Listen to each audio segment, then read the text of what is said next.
wanted to talk about my thoughts on Sverige or Goatis and how I see him as like basically an IQ filter. The people who watch him seem to fall into like one of two camps.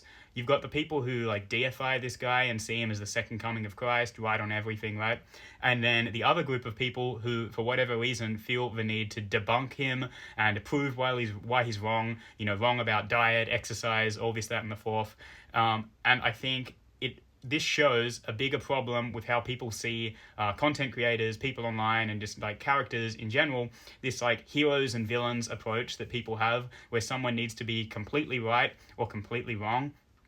And yeah, I just see it as like a massive IQ filter. I see it as stupid to follow him to a T and twist your way around all of the different contradicting teachings, the Ten Commandments of Sverige or whatever. But it's also, to me, equally ridiculous people having this Redditor response where they need to cite the science and explain to people why it's wrong to eat fucking raw fermented meat or stare into the sun for 12 hours or whatever the fuck, right?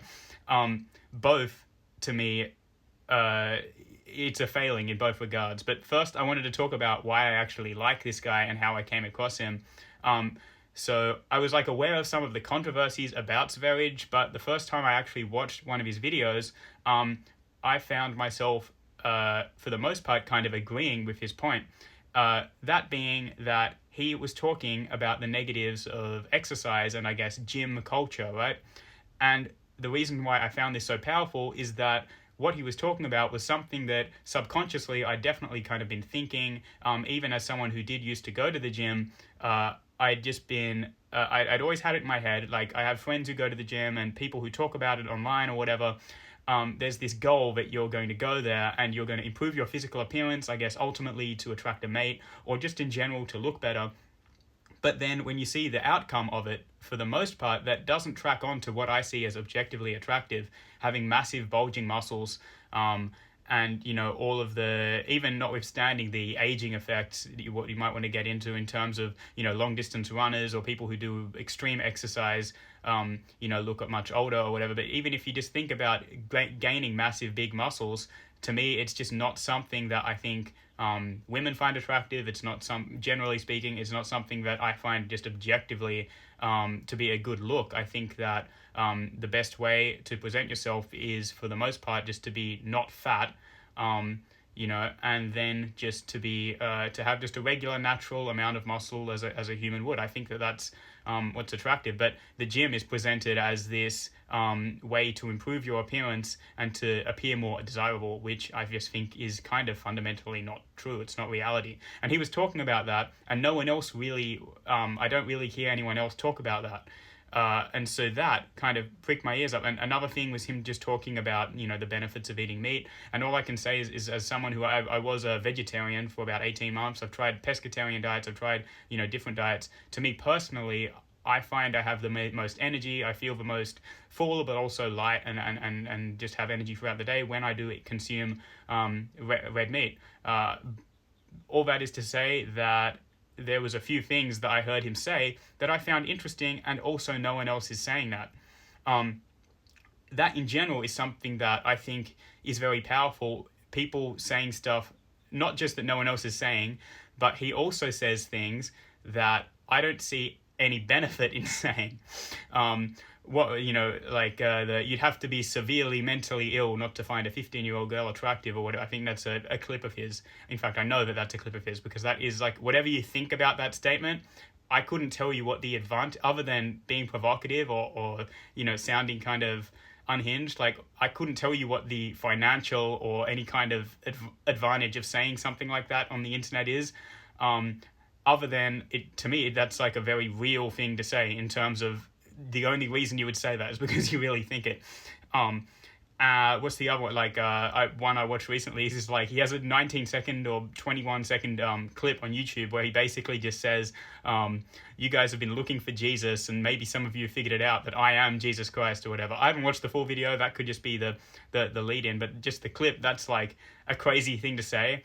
And I think if he was trying to grift to, like, I don't know, religious, conservative type people, then presenting himself as like the second coming of Christ, it would not serve that goal. So it's stuff like that that makes me think, even whether I agree with it or not, it is clearly something that you would only say if you meant it and you were relatively unfiltered. Another thing I like about this guy is just generally him as a character, his like little personality quirks. Like he has this love-hate relationship with video games. He recently released a video talking about some of his favorite video games from his childhood, and he had to stress that while he found the video games fun at the time, it's fun in a different sense to what people really should be doing, like raising a family or whatever.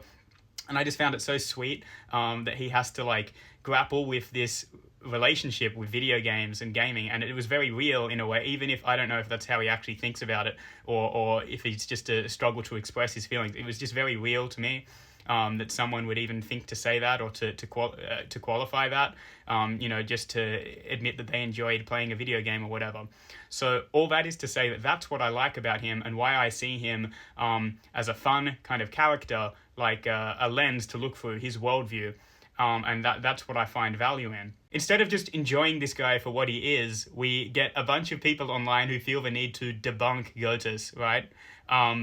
If you are releasing content or talking about how you shouldn't stare into the sun for 12 hours, or you shouldn't eat raw fermented meat, or whatever the fuck, the craziest stuff that he might have done, if you feel the need to debunk that, then you are a midwit. You are Reddit. You are r/atheism, I fucking love science. That's you. Like, you shouldn't need to be told these things. And who are you really protecting in doing that? If Sverige had a massive audience or, some level of power, then I would say that would be different. But these ideas are so far from mainstream. Like, why can't you just enjoy it for what it is and have fun with it? And maybe even you'll find something in his ideas that actually does ring true, and intuitively you can kind of investigate for yourself or add into your own life and how you do things. It also comes to the question of, is he a bad guy? Like, did he try to kill his kid, or whatever, like firebomb his girlfriend's apartment, whatever the fuck it is. Like, first of all, you're acting like that's not something we all haven't thought about. No, but all the same, right? Like, he can be a bad guy, right? He could be terrible and still be entertaining and a fun character. Like, how don't you get it? Like, do you need all of the people that you follow for any reason to be perfect angels, to be perfect heroes in your story? Like, why can't this be like a flawed person that you just get some kind of enjoyment out of? The second camp of people are those who latch on to everything he says as if it's the gospel truth and, treat him as the second coming of Christ. You're equally retarded. Like, if you are actually staring into the sun for 12 hours a day and you are actually eating, fermented raw meat and getting yourself sick, then good luck to you, right? You have to remember that he's not your dad. No influencer, no content creator online can replace like a real parental figure in your life.